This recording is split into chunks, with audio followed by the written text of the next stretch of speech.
حضرت موسیٰ علیہ السلام کی والدہ نے جب تندور پہ سے وہ جو سامان ڈھکا ہوا تھا وہ ہٹایا تو حضرت موسیٰ علیہ السلام انگاروں سے شولوں سے اس طرح کھیل رہے تھے جیسے ہمارے یہاں کے بچے گلاب کے پھولوں سے کھیلتے ہیں. سبحان اللہ.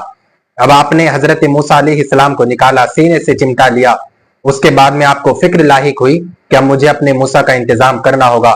چونکہ فرعون کی جو تھی سیکیورٹی لگی ہوئی تھی, جان کو خطرہ تھا حضرت موسیٰ علیہ السلام کی, تو آپ نے کہا کہ اب مجھے اپنے بچے موسیٰ کی حفاظت کرنی ہوگی. اللہ تعالیٰ نے فرمایا وَأَوْحَيْنَا إِلَىٰ أُمِّ مُوسَىٰ أَنْ أَرْضِعِهِ فَإِذَا خِفْتِ عَلَيْهِ فَأَلْقِيهِ فِي الْيَمِّ. اللہ نے فرمایا موسیٰ کی ماں تو گھبرا مت, پہلے تو دودھ پلا آرام سے اس کو, اور اگر تجھے ڈر ہے کہ تیرے موسیٰ کی جان کو خطرہ ہے تو ایک کام کر, اپنے موسیٰ کو سمندر کی نہروں کے حوالے کر دے, حفاظت کرنا ہمارا کام ہے. یعنی اب آپ دیکھیں, ایک طرف تو اللہ کہہ رہا ہے کہ تو سمندر کی نہروں کے حوالے کر دے, دوسری طرف اللہ کیا کہتا ہے اِنَّا رَادُّهُ إِلَيْكِ. تو یہ مت سوچنا تو نے اپنے بیٹے کو سمندر کی نہروں کے حوالے کر دیا تو تیرا موسیٰ چلا گیا. اِنَّا رَادُّهُ إِلَيْكِ, ہم تیرے بیٹے کو واپس تیرے پاس لے آئیں گے. یعنی ایک طرف کہہ رہا ہے سمندر کی نہروں کے حوالے کر دے, دوسری طرف اللہ کہتا ہے یہ مت سوچنا نہروں کے حوالے کر دیا تو تیرا بیٹا موسیٰ چلا گیا, ہم تیرے بیٹے کو واپس تیرے پاس لے آئیں گے. اب کیا کیا, حضرت موسیٰ علیہ السلام کی والدہ نے ایک صندوق بنوایا, اس کے اندر حضرت موسیٰ علیہ السلام کو رکھا, اوپر سے آکسیجن کے لیے جگہ کھول دی اور سمندر کی نہروں کے حوالے کیا. ساتھ میں موسیٰ علیہ السلام کی بہن کو بھی بھیج دیا پیچھے پیچھے کہ دیکھنا یہ جاتا کہاں پر ہے صندوق, تو وہ ساتھ میں چل دی. اچھا آپ اللہ کا نظام دیکھیں, اللہ اکبر کبیرہ, وہ صندوق بہتے بہتے وہیں پر پہنچ گیا جہاں سے ان کی والدہ بچانا چاہتی تھی, یعنی فرعون کے گھر کے بالکل نیچے پہنچ گیا. حضرت آسیہ چھت پہ کھڑی ہوئی تھی, انہوں نے دیکھا کہ بڑا اچھا صندوق لگ رہا ہے, سپاہیوں کو بھیجا کہ لے کر کے آؤ, ضرور اس میں کوئی نہ کوئی اچھی چیز ہوگی, اس میں ضرور کوئی نہ کوئی بڑی چیز ہے, اتنا خوبصورت صندوق ہے, اس کو لے کر کے آؤ. صندوق لے کر کے آئے اوپر کو. جب حضرت آسیہ نے اس صندوق کو کھولا, اما میاں چاند بھی کیا چمکتا ہوگا, ارے یار نبیوں کا چہرہ ایسے ہی چمکتا ہے, سبحان اللہ. حضرت موسیٰ علیہ السلام کا چہرہ اتنا خوبصورت چمک رہا تھا, حضرت آسیہ کو محبت ہو گئی, پیار آ گیا حضرت آسیہ کو.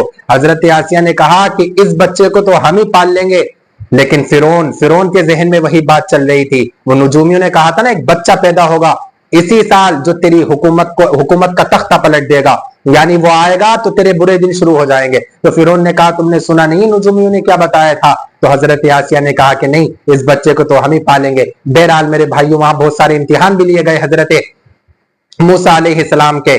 حضرت موسیٰ علیہ السلام کامیاب ہوئے امتحانات میں اپنے.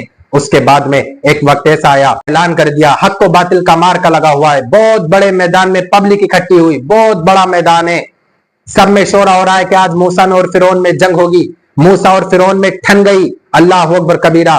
اب فرعون کو کچھ لوگوں نے مشورہ دیا کہ فرعون موسیٰ ایسے تو ہارے گا نہیں تم سے, ایک کام کرو بڑے بڑے جادوگروں کو بلاؤ, چونکہ جادوگر آئیں گے تو جادوگر موسیٰ کو ہرا دیں گے. مگر ان کو کیا پتا تھا کہ جادوگر جادوگروں کو ہرا سکتے ہیں, نبیوں کو نہیں ہرا سکتے.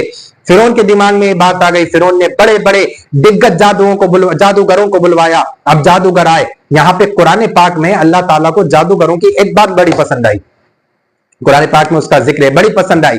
وہ بات یہ کہ جادوگروں نے موسیٰ علیہ السلام کا ادب کیا, اور نبیوں کا ادب اللہ تعالیٰ کو بڑا پسند ہے. جادوگروں نے کہا کہ موسیٰ پہلے تم اپنا کرتب دکھاؤ گے یا ہم دکھائیں؟ تو حضرت موسیٰ علیہ السلام نے کہا کہ پہلے تم ہی اپنا کرتب دکھاؤ.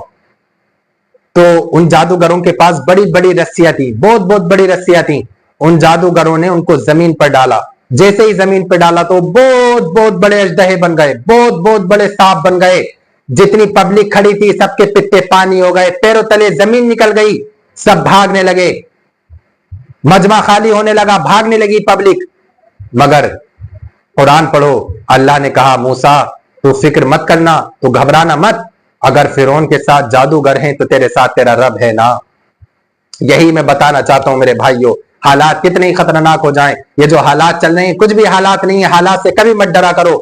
ارے یار اس روئے زمین نے بڑے بڑے خطرناک حالات دیکھے ہیں, کبھی پوچھو چشمے فلک سے, کبھی پوچھو سورج چاند کی بوڑھی نگاہوں سے, کچھ بھی حالات نہیں. آپ پڑھیں قرآن پاک, یہ جو میں بتا رہا ہوں آپ کو 20ویں پارے میں سورہ قصص سے پڑھیں آپ, فرعون کا دور ہے. اللہ نے کہا موسیٰ تو گھبرانا مت,